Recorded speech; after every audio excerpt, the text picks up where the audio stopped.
এখন আমরা দেখব সেট, অর্থাৎ কটলিন কালেকশনের মধ্যে একটা পার্ট হচ্ছে সেট। সেট নিয়ে আমরা কথা বলবো। তো সেটের ব্যাপারটা হচ্ছে যে সেটে ইউনিক ডাটা নিয়ে কাজ করে, হ্যাঁ, কারণ আমরা অলরেডি দেখেছি যে লিস্ট দেখেছি, তো লিস্টে হচ্ছে যে আমরা ডুপ্লিকেট ডাটা রাখতে পারতাম, হ্যাঁ। তো সেটের ক্ষেত্রে ডুপ্লিকেট ডাটা রাখা যাবে না। আরেকটা বৈশিষ্ট্য হচ্ছে যে যে ধারাবাহিকতা ইনসার্ট করা হয় সেই ধারা ঠিক থাকে না, অর্থাৎ এটাকে বলা হয় আনঅর্ডার্ড কালেকশন। তো লিস্ট হচ্ছে যে অর্ডার্ড কালেকশন, আর সেট হচ্ছে যে আনঅর্ডার্ড কালেকশন, হ্যাঁ। তো সেট নিয়ে কাজ করার সময় আমরা কিছু ফাংশন ইউজ করব, হ্যাঁ, ফাংশন ইন্টারফেস ক্লাস। আচ্ছা, তো ফাংশন যেটা হচ্ছে যে সেট অফ, যখন আমরা সেট অফ ফাংশনটা কল দিব সেটা রিটার্ন করবে হচ্ছে সেট, হ্যাঁ। আর মিউটেবল সেট অফ এই ফাংশনটা যখন আমরা কল করব তখন আমরা রিটার্ন পাবো হচ্ছে যে মিউটেবল সেট। আচ্ছা, তো set of R mutable set অফের মধ্যে পার্থক্যটা হচ্ছে যে সেট অফটা হচ্ছে রিড অনলি, অর্থাৎ এই ডাটাটাকে আমরা মডিফাই করতে পারবো না, হ্যাঁ। যদি কোনো বেসিক মানে মডিফিকেশনের দরকার পড়ে সেক্ষেত্রে হচ্ছে যে আমরা মিউটেবল সেট অফ এটা আমরা ইউজ করবো, হ্যাঁ, কারণ এটার ভিতরে এই অবজেক্টের ভিতরে হচ্ছে আমরা নতুন ডাটা দিতে পারবো, কোনো একটা ডাটা রিমুভ করে ফেলতে পারবো এই অবজেক্ট থেকে। আর সেট অফের ক্ষেত্রে হচ্ছে যে আমরা ডাটাটাকে রিমুভ করতে পারবো না ওই ভ্যালুতে, বা নতুন ডাটা ইনসার্ট করতে পারবো না। আচ্ছা, তো এটা তো গেল যে ফাংশন এবং ইন্টারফেস। তো এই ফাংশন বাম পাশের ফাংশনটা কল দিলে ডান পাশে যে রিটার্ন টাইপটা আছে এই ইন্টারফেসটা আমাদেরকে রিটার্ন করবে। আর আরেকটা আছে যে হচ্ছে ফাংশন এবং ক্লাস। এই ক্ষেত্রে হচ্ছে যে আমরা যে এই ফাংশন হ্যাশ সেট অফ এই ফাংশনটা কল দিলে হচ্ছে যে হ্যাশ সেট এই ক্লাসটা রিটার্ন করবে। সো আমরা এই সবগুলোর ব্যবহার দেখার চেষ্টা করব যে এগুলো আমরা কীভাবে ব্যবহার করতে পারি। সো আমরা এখন কোডে চলে যাই, আমরা আইডিইতে চলে যাই। তো প্রথমে আমরা একটা বেসিক সেট দেখে নিই যে আমরা আসলে সেটটা কিভাবে তৈরি করব। প্রথমে নিলাম val my set equal to, আচ্ছা আমরা ডেটা টাইপটা ডিক্লেয়ার করে দিই যে সেট, আমরা এখানে দিব হচ্ছে যে এনি, অর্থাৎ আমরা শুরুতেই যে এক্সাম্পলটা দেখব এখানে আমরা যে কোনো টাইপের ডেটার যাতে রাখতে পারি, হ্যাঁ। তো সেট অফ এই ফাংশনটা আমরা লিখব। সো এইখানে দিব এনি, আর এখানে হচ্ছে 1 3 র্যান্ডম কিছু নাম্বার, এবং আমি শুরুতে র্যান্ডম 1 2 3 5 এইগুলো হচ্ছে যে ইন্টিজার টাইপ, হ্যাঁ। আর এখন দেব হচ্ছে string type Apple Microsoft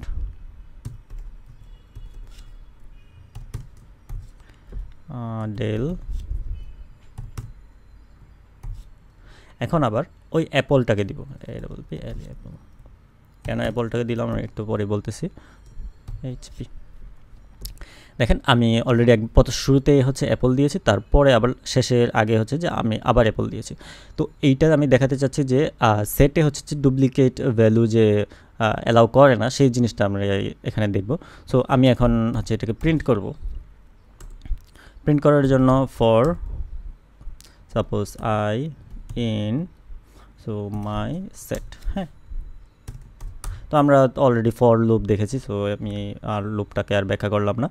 print ln i, তো এটা তো হচ্ছে ভেরিয়েবল। আচ্ছা, এখন আমরা এটাকে রান দিই।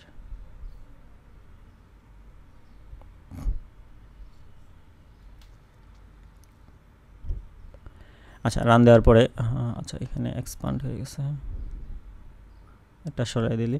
আচ্ছা, এখানে দেখেন যে এই লাইনটাকে যদি আমরা মিনিমাইজ করতে চাই সেক্ষেত্রে হচ্ছে যে আমাদের সফট র্যাপ এখানে একটা ক্লিক করলেই হবে। এটাতে যদি এই মানে লাইনটা হচ্ছে ডান পাশে হরাইজন্টালি স্ক্রল করে, হ্যাঁ। তো আচ্ছা, তো এখন হচ্ছে যে আমরা দেখতে পাচ্ছি যে আউটপুটে কি আসছে 1 3 5, হ্যাঁ। তো এই যে আমাদের 1 3 5, তারপরে হচ্ছে যে অ্যাপল, ওকে অ্যাপল আসছে, পরে মাইক্রোসফট ডেল, এই যে মাইক্রোসফট ডেল, তারপরে দেখেন অ্যাপলটা নাই, সরাসরি এইচপি চলে আসছে। এই যে ডেলের পরে অ্যাপল না হয়ে এইচপি চলে আসছে। তো এর কারণ হচ্ছে যে আমরা একই জিনিস দুইবার, অর্থাৎ একই ডেটা আমরা দুইবার রাখতে পারবো না। এই যে অ্যাপল দুইবার না, প্রথমবার যেটা আছে সেটাই কিন্তু রাখছে, পরেরটা কিন্তু আর এই সেটে আসে নাই। আচ্ছা, তো এই ফর লুপ তো এভাবে লেখা যায়। আবার ফর লুপ যে ইজি ওয়ে হচ্ছে যে মাই সেট ডট ফর ইচ, আমরা অলরেডি দেখেছি এটা লিস্টের ক্ষেত্রে। সো প্রিন্ট ln আইটি বা ইট। তো এই যে ইট এনি, যে এনি অবজেক্ট, অর্থাৎ ইন্টিজার হতে পারে, স্ট্রিং হতে পারে, বা অন্য যে কোনো অবজেক্ট হতে পারে। আচ্ছা, এইটাই সেম জিনিসই আবার প্রিন্ট হয়েছে, একই জিনিস। হ্যাঁ, আচ্ছা, তো এইভাবে ফর লুপ চালানো যায়, এইভাবে ফর লুপ চালানো যায়। আমি এটা বেশি প্রেফার করি কারণ এটা খুব ইজি। আচ্ছা, তো এইখানে একটা প্রিন্ট দিয়ে নিই।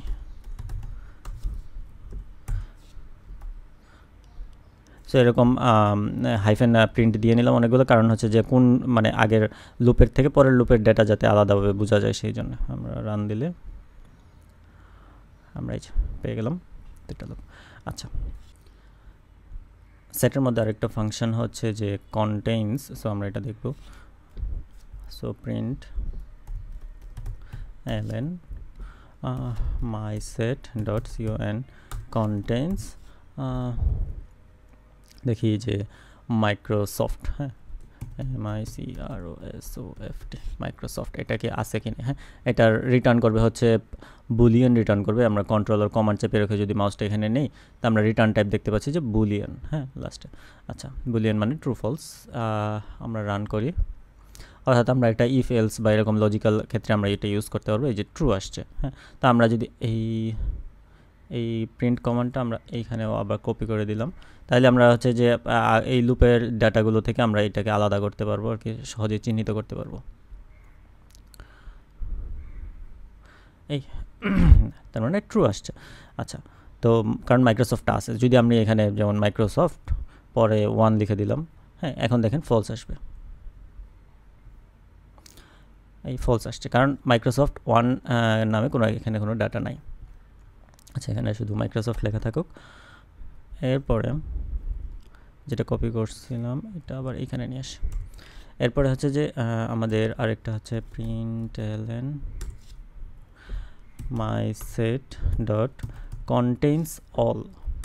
কন্টেন্টস অল হচ্ছে যে আমি এটার ভিতর দিয়ে আরেকটা কালেকশন দিয়ে দিব, অর্থাৎ আমরা এখানে একটা আইটেম দিয়েছি না, তো এটার ভিতরে যাতে আরেকটা কালেকশন আমরা পাস করা দিতে পারি।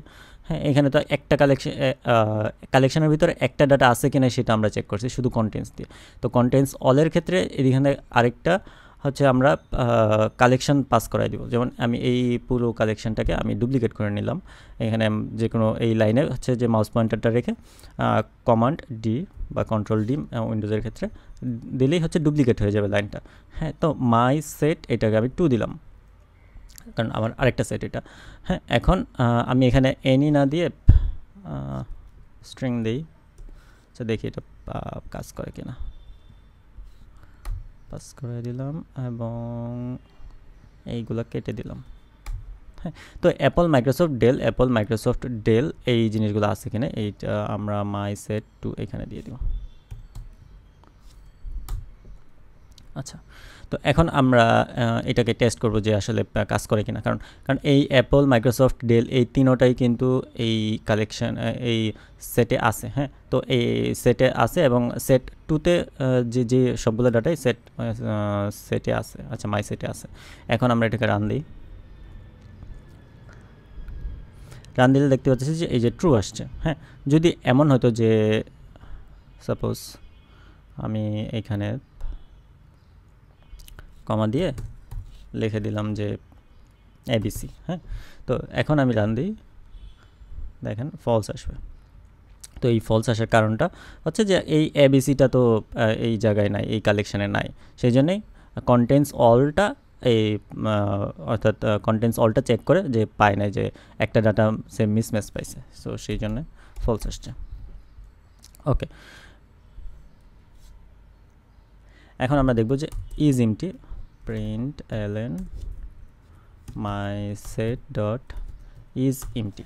হ্যাঁ, ইজ এমটি এটা হচ্ছে সাপোজ এই যে মনে করেন আমাদের এই যে সেট। আচ্ছা, আমি আগে এটা রান করায় দেখি ফলস আসছে। হ্যাঁ, তো ইজ এমটি এখন আমি যদি আসলে এমটি করে দেই তাহলে ট্রু আসবে। দেখেন আমি এটা পুরোপুরি এমটি করে দিলাম। হ্যাঁ, এখন রান দিই, এই দেখেন লাস্টেরটা ট্রু আসছে, কারণ এই মাই সেট তো আসলে এমটি, তার মানে ট্রু আসবে কারণ এই যে এখানে তো কোনো ডাটা নেই। হ্যাঁ, আমি কমান্ড সেট দিয়ে দিলাম, ডাটাগুলো নিয়ে আসলাম। আচ্ছা, এখন রান দিলে আচ্ছা ফলস আসবে।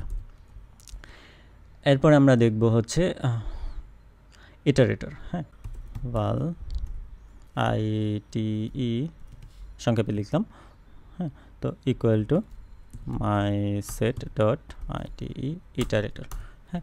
তো এখন আমরা এটাকে লুপের মধ্যে ফেলবো, এটাকে বলা হচ্ছে যে while loop ITE dot has next. আমরা অলরেডি আগের যে ইয়েতে আগের ভিডিওতে আমরা দেখেছি যে আমরা কীভাবে ইটারেটরটা কাজ করে, হ্যাজ নেক্সট এবং নেক্সট কীভাবে কাজ করে এগুলো আমরা দেখেছি। সো আমরা ওই কনসেপ্টই সেম জিনিস, তো আমরা এখানে print ln ITE dot next, হ্যাঁ। তো নেক্সট দিয়ে হচ্ছে ডাটাটা আমরা পাবো এবং ডাটাটা পেয়ে আমরা প্রিন্ট করে দিলাম। আর হ্যাজ নেক্সটে চেক করা হবে যে ডাটাটা একবার নেক্সট ইউজ করে গেট করা হয়েছে কিনা, হ্যাঁ। যদি আপনি নেক্সট ইউজ না করেন তাহলে এই লুপটা চলতেই থাকবে। আচ্ছা, সো আমি এটাকে রান দিই। আচ্ছা, রান দেওয়ার আগে হচ্ছে এখানে এটা প্রিন্ট দিয়ে নিই, তাহলে আমাদের বুঝতে সুবিধা হবে, ডাটাগুলো আলাদা থাকবে।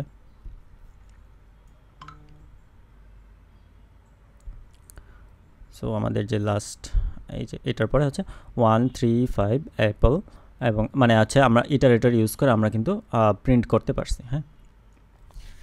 আচ্ছা, তো এইখানে তো আর নতুন করে আসলে বোঝানোর কিছু নাই যে ইটারেটর কীভাবে কাজ করে, কারণ আমরা অলরেডি লিস্টের ক্ষেত্রে আমরা দেখে ফেলেছি যে ইটারেটর কীভাবে কাজ করে। এখানে কনসেপ্টটা সেম। আচ্ছা, এখন আসি যে ড্রপ, হ্যাঁ। এইটা আমরা আবার কপি করে নিয়ে আসলাম। আচ্ছা, val DRO সংক্ষেপে লিখলাম যে আমরা একটা ড্রপ করার পরে একটা আরেকটা রেফারেন্সে আমরা ডাটাটা রাখবো। সো আমরা ড্রপ করব হচ্ছে মাই সেট, এটা থেকে আমরা DROP ড্রপ করব।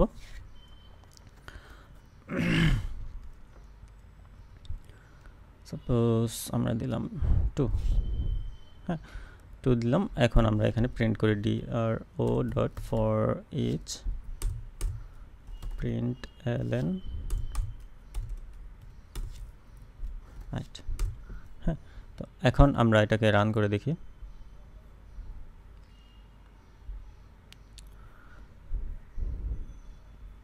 সো আমরা দেখতে পাচ্ছি যে এখানে 2 লেখার কারণে প্রথম থেকে 2টা আইটেম কিন্তু রিমুভ হয়ে গেছে, হ্যাঁ। আমরা যদি এখানে 3 দিতাম, 3 দিয়ে যদি আমরা রান দিতাম তাহলে হচ্ছে 3টা আইটেম রিমুভ হয়ে যেত। সো এই যে প্রথমে যে 1 থেকে 5 পর্যন্ত এই 3টা আইটেম কিন্তু এখানে আর নাই, হ্যাঁ, এই যে। আচ্ছা, সো এটা গেল যে ড্রপের কাজ। এখন আমরা হচ্ছে যে একটা আইটেমের ইন্ডেক্স নাম্বার আমরা যদি পেতে চাই, যে প্রিন্ট করে দেখি, প্রিন্ট ln সাপোজ মাই সেট ডট, এইখানে সবগুলোই কিন্তু মানে আবার খেয়াল করেন যে সবগুলোই কিন্তু মাই সেট বলতে এই যে এই সেটটার উপরে আমরা কাজ করতেছি, সবগুলো কিন্তু মাই সেট এই সেটটার উপরে। আর এই সেটটা তৈরি করেছিলাম যে চেক করার জন্য যে এই আইটেমগুলো এটার মধ্যে আছে কি না সেটা চেক করার জন্য। সো সব অপারেশনই মূলত এই সেটটার উপরে, মাই সেট এটার উপরেই কাজ করতেছি। So my set dot index of, হ্যাঁ। তো ইন্ডেক্স অফের ভিতরে আমরা একটা এলিমেন্ট দিয়ে দিব, সাপোজ মনে করেন অ্যাপল, অ্যাপল, হ্যাঁ। অ্যাপলটা কততম ইন্ডেক্সে আছে সেই ইন্ডেক্স নাম্বারটা আমাকে রিটার্ন করবে। ওকে, এখন রিটার্ন করলে আমরা সেটাকে প্রিন্ট ln দিয়ে প্রিন্ট করে ফেলবো। সো আমাদের এই যে লাস্টে 3 আসছে। আচ্ছা, আমরা ডাটাটাকে আলাদা করার জন্য এই প্রিন্ট এটাকে আমরা এখানে দিয়ে দিলাম। আচ্ছা, তো এই যে দেখতে পাচ্ছি যে আমাদের 3 আসছে, অর্থাৎ অ্যাপলটা 3 নম্বর ইন্ডেক্সে আছে। কিভাবে আছে আমরা এখানে একদম সরাসরি দেখি, 0 মানে ইন্ডেক্স নাম্বার তো 0 থেকে শুরু হয়, 0 1 2 2 3, হ্যাঁ। তো অর্থাৎ 3 নম্বর ইন্ডেক্সে হচ্ছে আমাদের অ্যাপলটা আছে। আচ্ছা, এখন আমরা এই ডাটাগুলোকে আমরা রিভার্স করে দিতে পারি, অর্থাৎ আমাদের ডাটাগুলো কীভাবে সাজানো আছে 1 3 5 এরকম করে করে, হ্যাঁ। আমাদের যে সিরিয়াল করা আছে, তো এইটা হচ্ছে আমরা উল্টা করে দিব, অর্থাৎ ডান দিক থেকে বাম দিকে এইভাবে আসবে, হ্যাঁ। তো এটা আমরা কিভাবে করতে পারি, এটাকে আবার নিয়ে আসলাম সেপারেট করার জন্য। সো val rev মানে রিভার্স করার পরে যে ডাটাগুলো পাবো সেটা হচ্ছে আরইভি ভেরিয়েবলে থাকবে। তো মাই সেট ডট আরইভি রিভার্সড এই ফাংশনটা আমরা ইউজ করব। হ্যাঁ, এখন আমরা আরইভিকে আমরা লুপ ঘোরাবো ফর ইচ। এখানে দেখেন আরইভি কিন্তু একটা সেট, হ্যাঁ, অর্থাৎ একটা কালেকশন, সেও একটা কালেকশন, মাই সেটও যেরকম কালেকশন, অর্থাৎ রিভার্স করার পরে কিন্তু সে একটা কালেকশন রিটার্ন করে। যদি আমরা কমান্ড আর কন্ট্রোল চেপে মাউসটা এখানে রাখি তাহলে দেখতে পাচ্ছি যে আমাদের একটা কালেকশন অর্থাৎ লিস্ট আকারে রিটার্ন করতেছে। আচ্ছা, তো এটার উপরে আমাদের ফর ইচ চালানো যাবে। সো এখানে প্রিন্ট এলএন আইটি।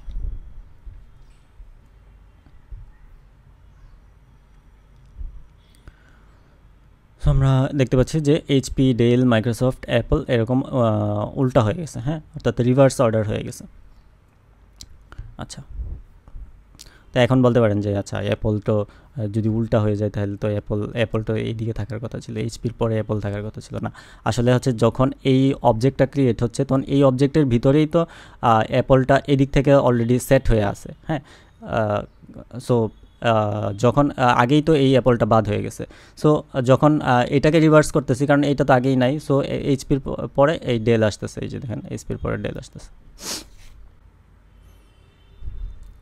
তো এখানে দেখেন আমরা প্রথমে ইনসার্ট করেছি হচ্ছে 1, তারপর 3, তারপর 5, এরকমভাবে অ্যাপল, মাইক্রোসফট। তো এইটার ক্ষেত্রে ইন্ডেক্সটা মেনটেন হওয়া উচিত ছিল, যেমন তাহলে এইচপির ইন্ডেক্স কত নাম্বার হওয়া উচিত ছিল আমরা দেখি, 0, 1, 2, 3, 4, 5, 6, 7, এইচপির ইন্ডেক্স নাম্বার 7 হওয়া উচিত।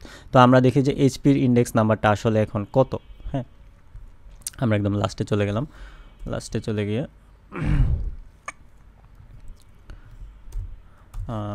মাই set dot for each indexed, হ্যাঁ, এই নামে একটা লুপ আছে যাতে করে আমরা ইন্ডেক্স নাম্বারটা সহ পেতে পারি।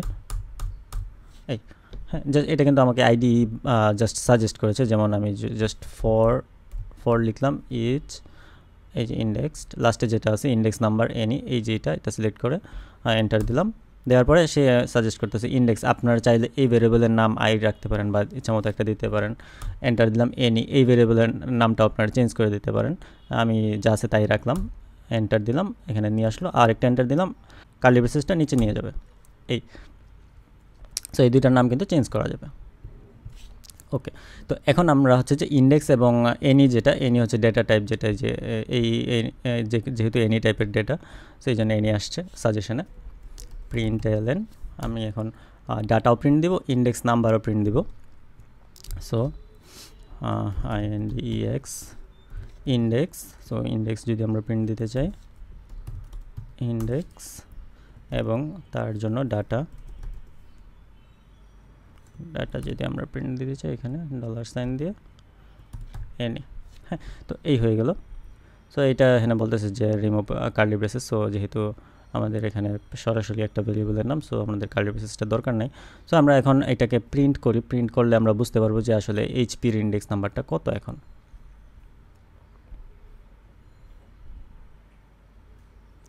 সো এই যে আমরা দেখতে পাচ্ছি যে এইচপির ইন্ডেক্স নাম্বারটা 6, আসলে এটা 7 হওয়ার কথা ছিল, কারণ হচ্ছে মাঝখানে একটা ডাটা কিন্তু নাই।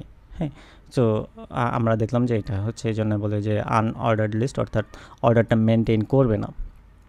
হ্যাঁ, তো এই ছিল মোটামুটি সেট অফ এর কাজ। তো এরপরে আমরা দেখবো হচ্ছে যে মিউটেবল সেট অফ। সেট অফে কিন্তু আপনি ডাটা মডিফাই করতে পারবেন না। হ্যাঁ, সো দেখেন আমরা সব জায়গায় কিন্তু আমরা আলাদা একটা ভেরিয়েবল নিয়েছি। হ্যাঁ, যখন আমরা ড্রপ করে দিয়েছি এই সেটে কিন্তু কোনো মডিফিকেশন হয়নি, আলাদা একটা ভেরিয়েবল কিন্তু আমাদের ডাটাটা নিয়ে যেতে হয়েছে। সো আমরা সরাসরি এই মাই সেটের উপর, অবজেক্টের উপর কোনো ধরনের অপারেশন করতে পারি নাই, অর্থাৎ সরাসরি কোনো ডেটা ইনসার্ট করা বা রিমুভ করা এই ধরনের কাজ করতে পারি নাই। তো আমরা মিউটেবল সেট অফে আমরা সেটা দেখব।